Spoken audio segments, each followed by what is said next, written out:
everybody, thanks for coming to our channel. This is Victoria and Brad with Good World Goods, and in this video we are going to be making some ridiculously easy crafts that you can do in no time at all. They're fun, they're what we actually do in our home. And this first one is a vase and any ornaments that you have on hand. I loved this vase. I just thought it had great shape to it. This is actually the smaller one. I have a larger one that I'll do something else with. Something tells me it's going to be white and gold because I tend to like a little sparkly. And then just plain jute. You can get this anywhere, any hardware store. I'm sure the dollar market has it, things like that. I thought it was really nautical and fun, and I've never done it before, so we'll see how it goes. I've done it on other things, but never on the vase.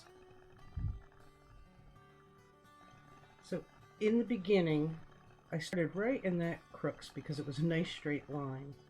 And you don't have to put hot glue everywhere all the time, but in the very beginning, I want to make sure that the whole first line is really secure and straight. So I am putting a lot of hot glue down on the first run.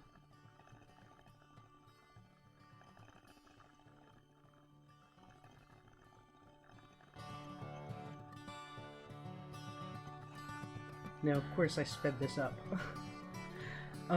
If you come to an end of a piece of rope, don't even worry about it. You're going to glue the other piece of rope right to that one and it will disappear. You'll see this. And ta-da, you'll never see it. What I am doing here is I'm pushing my thumb up to make sure that there's not too much gap in the rope. I like a little bit actually. It's a nice rustic look. But I am pushing my thumb up so that it will dry to the next piece of rope.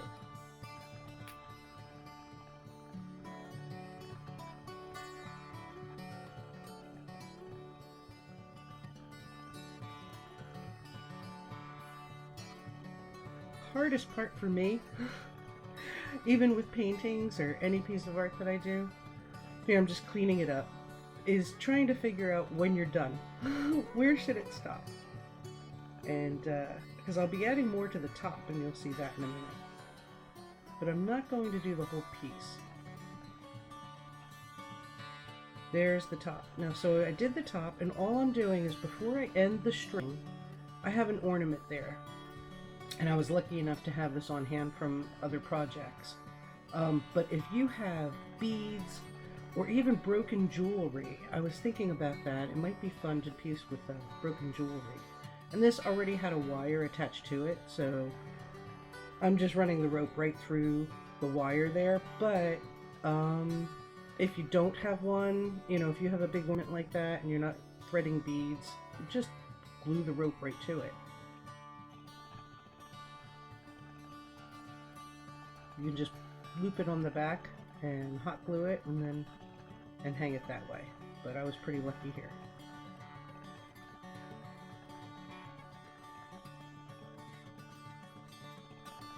And just figure out where exactly.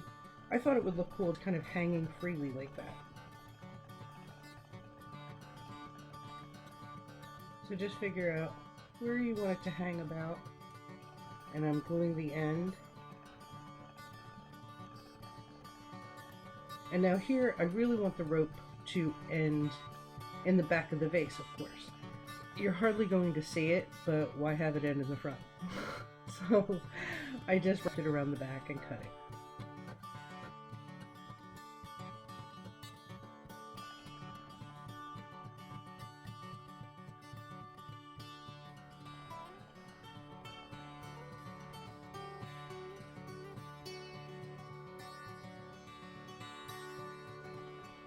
That's it. So easy, right?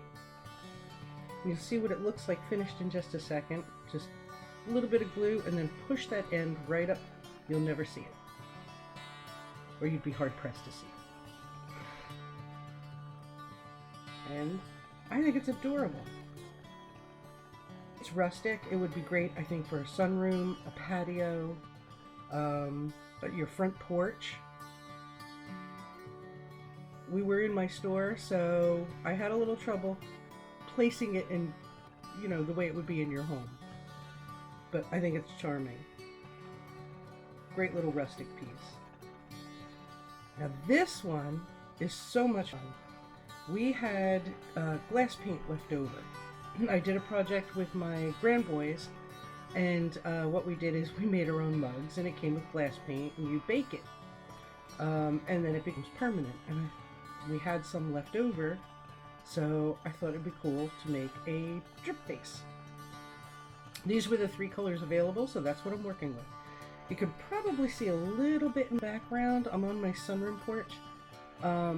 My decor is yellow and blue in that room, and it transitions to my outdoors, so I want it bright and sunny. So I thought this would drip a little better, and it's not. As you can see, I'm like, wow, I guess we're just gonna have to help this along a little bit. So I just worked with it.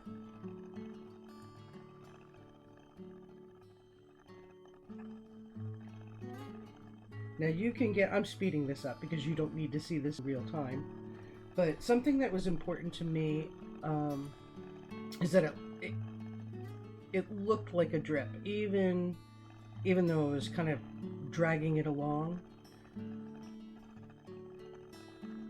But you know, you can use, if you go to the store, you can find any color paints that you want. This just happened to be what I have on hand, and ironically the color of my sunroom. So, I guess you can guess where this is probably going.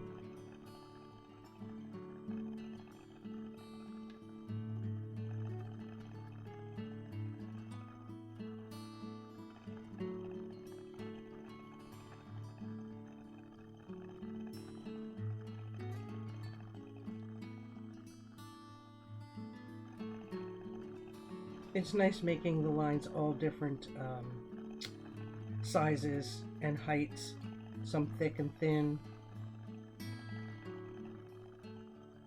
And I basically just kind of went across each section of the vase back and forth, so that as I added more colors it would have balance.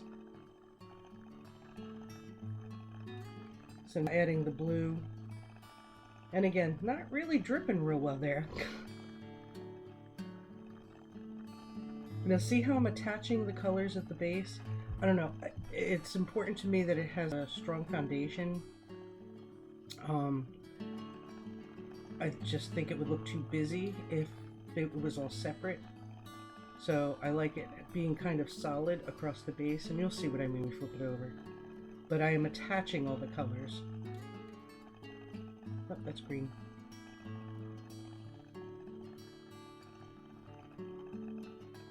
So they're all pretty juxtaposed to each other.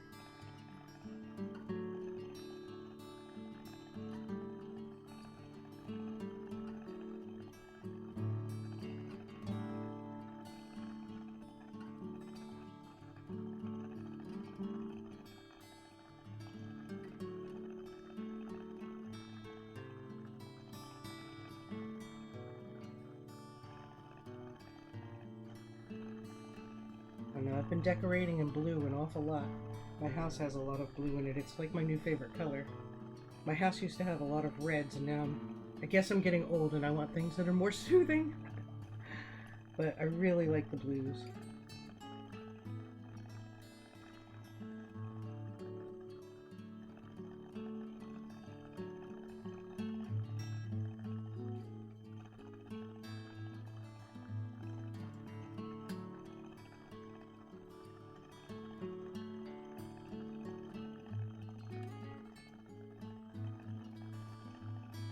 This was way more fun than I thought it was going to be. I mean, I thought it was going to be fun. That's why I did it. I don't do things that I don't think are fun. But I really enjoyed doing it a lot more than I thought I would. Especially because it's such an easy project. I mean, you can do this with your children of any age, from teenagers. You can do it by yourself if you're looking to relax one day. You can do it with really young kids. Put the glass paint on it. Oh, and I'm showing here, you could use stencils if you want to. You don't have to do the drip paint. You could stencil on the glass paint if you want to. Any design you want.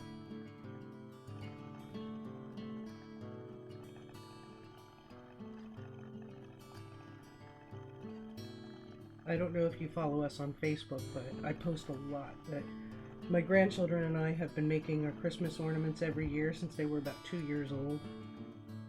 And for the last 10 years, we've been doing projects. So you're going to throw this in a 350-degree oven. It's going to be cold when you put it in. Turn it on to 350, but follow the directions, and there it is. I don't know exactly where it's going, so I haven't staged it yet. I've just put it in different places in my house to show you. It would be great as a cursing jar. I think that's hysterical. Hopefully you don't need a bigger jar than that. You can put plants in it. It would be beautiful with a big candle, a pillar candle in there. There it is on my mantle. So I hope you like it. Give it a try. It's going to be a lot of fun.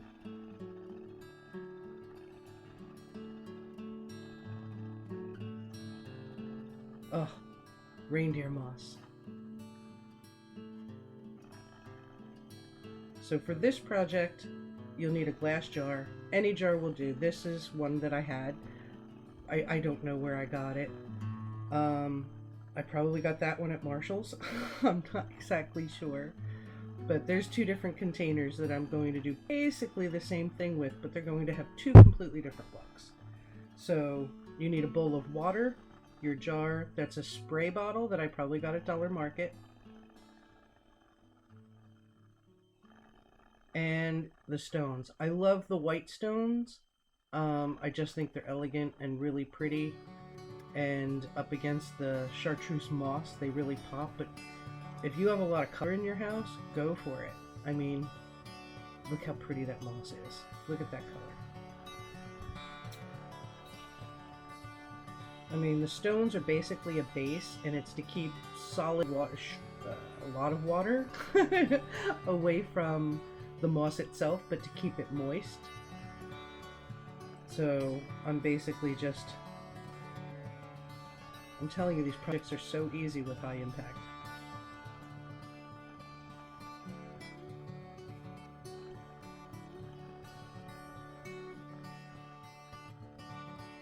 And again, imagine, I mean, you could do glass beads. It would be really pretty, especially if you're using a clear jar. Again, broken jewelry. But the moss, I think, really needs a stone. So I'm splitting it between the clear jar and that pretty planter that I have. So I'm trying to pour it in the planter, but apparently I'm sharing it with the counter instead.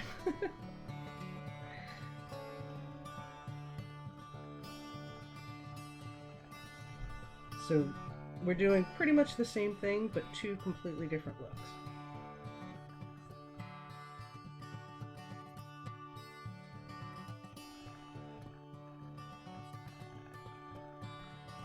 And I'll be speeding this up in a second. It'll be easier for you.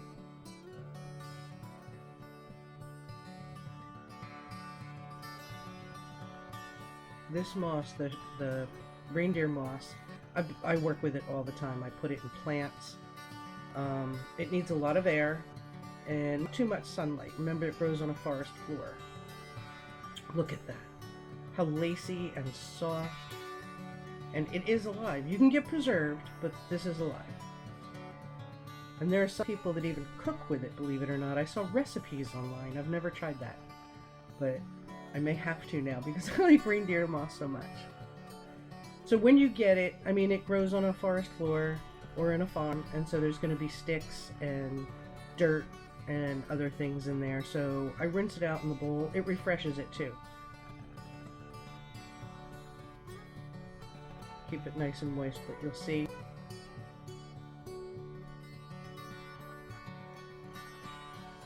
And I forgot to put water on the bottom. So just a little bit of water on the bottom, but spray the stones so when the moss actually touches the stone, it's nice and moist. And nothing looks good unless it's clean, right?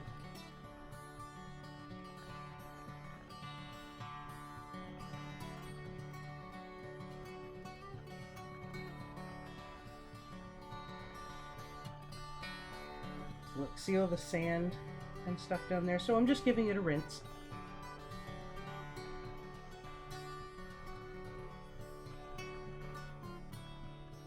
Yeah, till it's a little bit clear. And it's important that the moss is actually touching the stone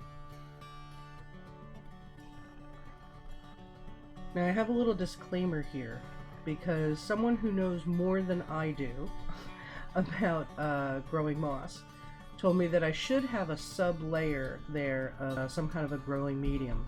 I've never used that before, but if it's going to be better for my moss, then I will certainly do it. So what you don't see is when this video was done, I pulled the moss out and I laid down about a ½ an inch or an inch of cactus mix, which again, you can buy at pretty much any store. Lowe's, Home Depot, a garden center. I even see sometimes grocery stores have it in their seasonal aisle. So I got a little bit of cactus mix and I put a little bit down and then the moss. So there's my disclaimer. And we'll see if that makes a difference. I'm curious.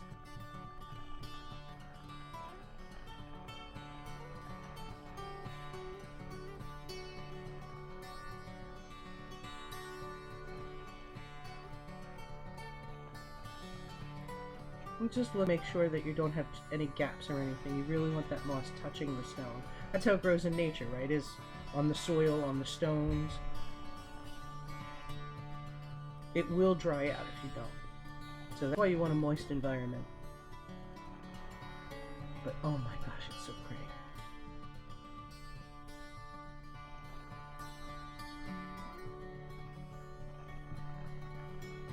Get the little sticks out. Dirt, sand, shake it around a little bit.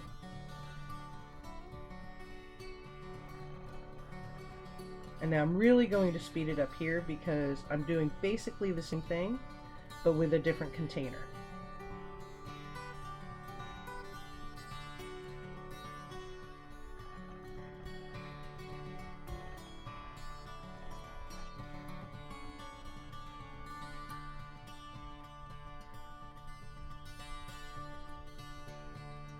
This one looks really cute, and it is currently sitting, you'll see a picture of it, it is currently sitting on my shelf in my family room, where I keep books and different art pieces. And it adds a nice, elegant pop of color, and it makes me smile. I may have overdone it a little bit here. And of course I forgot to moisten the stone.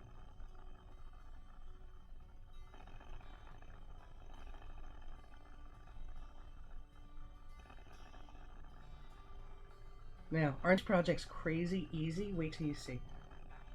Look at that. I think that's beautiful. I mean, I do a lot of projects for others that I think are lovely, but I wouldn't put it in my house. It doesn't fit my decor, but I think they're lovely. This, I love them. No plastic flowers. It's beautiful. Now I will say I prop that jar open to make sure that they get a lot of air, but it keeps the moisture in. And there's the moss that I just put on top of the plants. It's an angel wing plant, I think. I don't know, you tell me if I'm wrong. Look at that, doesn't that add a nice pop of color? I just think they look fantastic. So thank you so much, everybody. I appreciate your coming to our channel. Like, subscribe, comment. We're going to be showing a lot of different videos. Let us know what's your favorite. Thank you.